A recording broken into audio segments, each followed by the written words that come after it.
I'm surprised too that they didn't keep him just from a business standpoint, because to me, he was never going to be.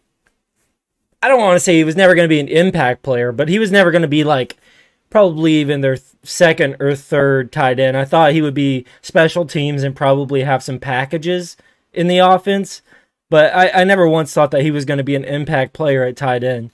So to me, the reason that you bring him in is, one, to hype up the Urban Meyer, Tim Tebow, Trevor Lawrence train. But two, also, I thought you get him for jersey sales. He's also a locker room guy. Like, a lot of people like him in the locker room. So to me, that you brought him in for that reason, not necessarily to be a tight end. So I am surprised that he was cut, especially this early. I thought at least if they were going to cut him, they would wait a while. But how bad do you think people feel that bought all those Tebow jerseys? Doesn't feel bad at all. You can't buy into that. He's all name. That's all he is anymore. Didn't he have like the best selling jersey right now or something? His home and away jersey sold more separately than any other jersey in the NFL for a short period of time. That's insane. That's what I'm saying. For that alone, I figured he probably would make the squad just because the revenue. He wasn't even good enough to get his old number back from Minshew.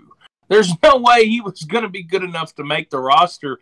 I thought he would make the roster because him and Urban Meyer, but good. I thought the one thing he'd be good at would be blocking, and that was the worst thing he was. Oh, he was awful. At best, he was going to play special teams and then maybe a few packages, like Justin said, on offense, where it's no passing, like a 3 or it's like Derrick Henry in high school. Just hike the ball straight to him and run forward. Exactly. I could see him passing the ball. He's not the most talented passer, but I would probably expect that they had it. I could see him doing like a Philly special. Oh yeah, like Philly that. special. But Tim was one of the worst passers in the game 10 years ago when he was actually a quarterback. That was like a decade ago. Now, to ask him to throw the ball in anything other than what could be described as a gimmick would be a serious mistake.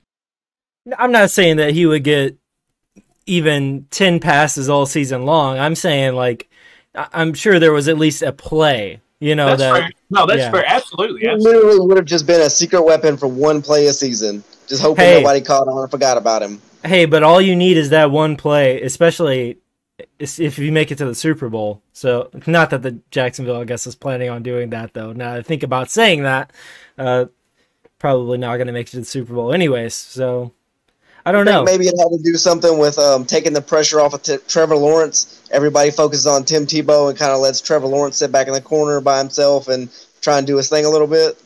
But still, you're cutting them preseason week 1. So, it's like, even if you're trying to do that, I think you cut them too early, I mean, just for a little bit of acclimation. I don't know. I think it makes a little bit of logical sense. I agree, though. Give him at least until the next round to cut. There's only 5 more guys. Yeah, well, I mean, the first week of preseason, the roster only goes down from like 90 to 85 or like 5 or 3. Yeah. It's the last and then the next one goes down to 80 to 53. So, I mean, I would have thought if he would have gotten cut, it would have been in that 30-man area. But I will say, and this is one very good thing about him getting cut, imagine ESPN for 24 hours straight the first time Trevor Lawrence throws a ball to Tim Tebow. God forbid it be a touchdown. If Tim Tebow caught a 7-yard out route on 1st and 10, it would have been plastered all over every social media across every sports news organization for 24 hours, and it would have been the most annoying thing in all of football and probably in all of social media as well.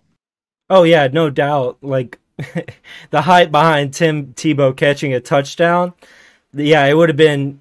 I would not be surprised if that happened at the end of the year. The NFL put that in their top 100 plays. Like a nobody... Not nobody, excuse me. A third or fourth string tight end catching a touchdown in any other game does not make news, pretty much, I'd say. But because that's Tim Tebow, it would have been like the best thing that ever happened. Oh, and imagine it being like on a play action boot, like the entire 11 guys on defense are going one way. Tebow just comes out the other side. Trevor throws him the ball. He's wide open. It's a touchdown. They're losing to Oakland by 3.5 touchdowns. It's the fourth quarter with 7 minutes to go, and ESPN wets itself from watching this video. It would be the most annoying thing in the world, and I'm glad it's not going to happen now. It'd be like the MLB and their portrayal of Shohei and Mike Trout when it's like they show all these clips that are like highlights, but they're down 7 runs in the 8th inning, you know? Every time. Every time. Check the mic and make sure it sound right, boys. What's up, guys? This is Justin with the Offensive Line Podcast. Subscribe on YouTube for more content like this clip and for viewing the full live shows.